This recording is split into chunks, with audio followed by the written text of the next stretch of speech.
Hey, what's up guys? This is Anthony from Anthony's Customs, and for this video, we're looking at the SH Figuarts Tamashii Mix ZINOGRE Monster Hunter figure done by Takeya Takayuki, which I have no idea about this character. I don't know anything about Monster Hunter other than people keep telling me to get into it, and I haven't yet, so I can't really tell you.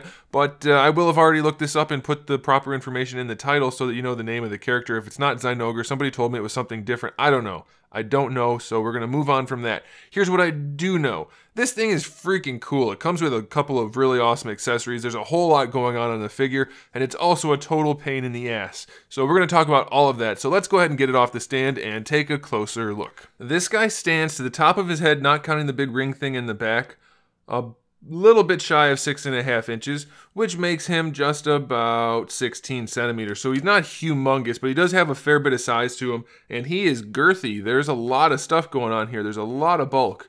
First thing I'm going to do, though, for the sake of the review, is take this piece off, because it's going to get in my way, and I don't want that to happen. So let's remove that. So as you can see, this guy is just loaded, absolutely loaded with sculpt and paint. It's just so much going on. I wouldn't say that there's too much going on. I think it's all well balanced and it looks pretty good, but there is a ton of stuff going on. So like I said, it's a big pain in the ass to pose this guy, partly because some of the joints are really loose, but partly just because there's so much stuff going on here. So it's kind of an issue, but it is very, very nicely done for the most part. So let's go ahead and talk about accessories before we get into anything else. The first one kind of is the hair, because you have to peg it in. It comes out off of him in the package, and we'll just go ahead and talk about that real quickly. There's a ball hinge that is at the top, but it's too loose to hold the hair up, so that's kind of a bummer.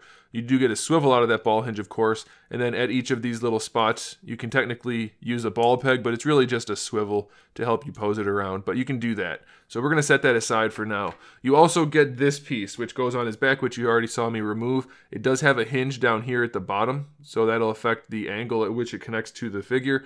And then the other thing about this is that it comes apart at the top, and that allows you to do this. And I guess that's like something that happens with the character, like that maybe stays on his back like that. I don't know. I'm not sure, but you do have that option, and it's very nicely done. So if you want that option, you have it, and if you don't want that option, then just leave it like this. So that's really nicely done. Very cool. You almost can't even tell it does that. So I like that a whole bunch. We also get this rock display stand thingy, which has some red and black rocks on it, a peg for his foot, and a bunch of little golden skulls on it, which is pretty cool.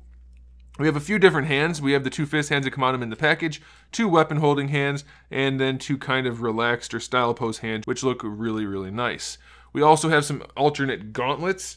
So you can see the gauntlets that come on him in the package are these just fairly standard looking ones. And then you have these giant ones which have a hinge at the wrist and at each individual finger. There's translucent plastic and metallic plastic, and they are just massive and cool. They're very, very cool. Very, very nice looking pieces. And then we have this weird weapon accessory thing, which is also very cool. It looks kind of like a big bladed axe hammer type thingy. And then you can also adjust it by moving around some pieces that are on it to look more like a sickle or scythe, which is just really, really cool, and it gets even bigger. That's what she said. It's very cool looking. Lots of metallic paint, some really nice sculpt work. Very, very cool indeed. And then there's a little bit more. For the figure itself, you can remove this chest piece. That comes off. And then you can also remove this face piece, if I can get it off. That's supposed to come off. It will come off. There we go. So you can do that. So those are kind of like accessories also, and it gives you an even more menacing looking figure. So just really, really cool figure all the way around. Again, for not knowing anything about this, I really, really like this figure. Subjectively. Objectively, there are some issues we're going to talk about, but even then I still like it, and I'm probably going to end up recommending it. But it's really, really cool. So now let's go ahead and talk about the articulation now that we've gotten rid of the face piece and that thing and the stuff on the back. We have some stuff to talk about. We have a hinge for the head, which is pretty good. It lets the head look down pretty far, which is really, really nice. It doesn't look up too well, but it's got pretty good range considering how bulky it is, because there's a combination of various joints in there. It doesn't really matter what they are. I don't want to pull it apart to check because it's not my figure and I don't want to break it. And we also have this floating piece that kind of just hides the neck, but it works really well, so I like that. Very well done. I do wish the hair pieces had a little bit more range. I can't tell if they're on ball pegs and just stuck, or... yeah, they are. That's the case. They're on little ball pegs, so they are just tight and stuck. So you can move those around a little bit, so that's good. The shoulder pads are on a hinge and a swivel, which doesn't give them the best range, but you can move them out of the way for the most part. So that's what we're going to do for now. And then you can see for the shoulders, we have a butterfly joint, which is just crazy effective. It's kind of small, though, for the socket, so it's a little cumbersome to pose the shoulders without first flinging that butterfly joint out, so be aware of that. But you have a ball peg for the shoulder connecting to the butterfly, and then your ball hinge on top of that. So you're going to get all the range you want, but of course the shoulder pad's going to limit that significantly, especially when you have this gauntlet piece in the way too. So very limited range on the shoulders, and that's one of the things that's just kind of not good about it.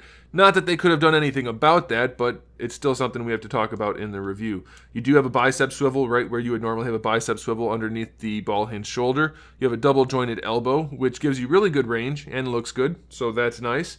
And then you have a ball hinge for the wrist, which does also give you really good range. It doesn't look bad, so I like that.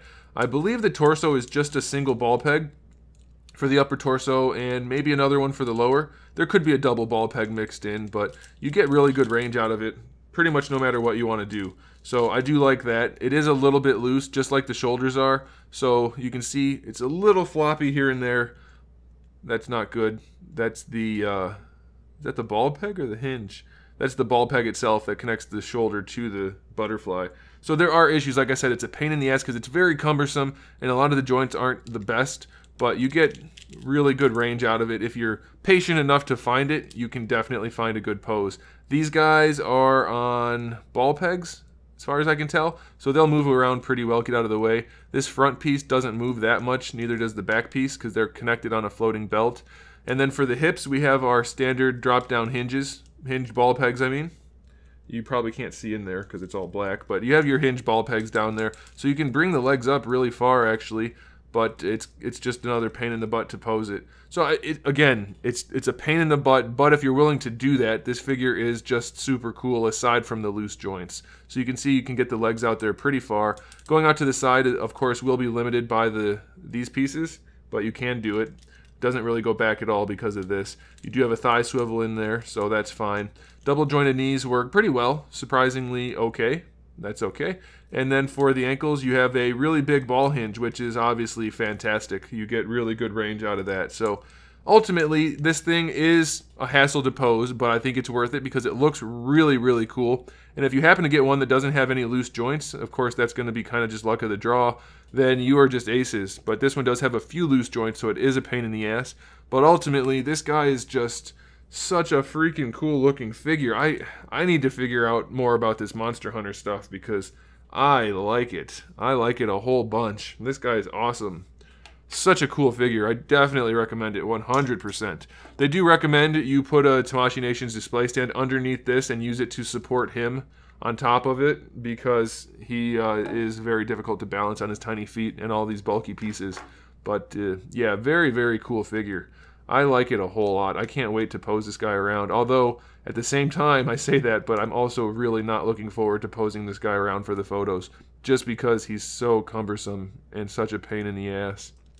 But yeah, I definitely recommend it, guys. I think you're going to like it a whole bunch, and I think you should probably track one down if you're into this sort of thing. So thanks for watching, guys. Make sure you subscribe to the channel. I have new videos up every single day. We talk about action figures, movies, TV shows, video games, all kinds of fun stuff. So make sure you come back for that. Give the video a thumbs up if you liked it, and in the meantime, keep collecting.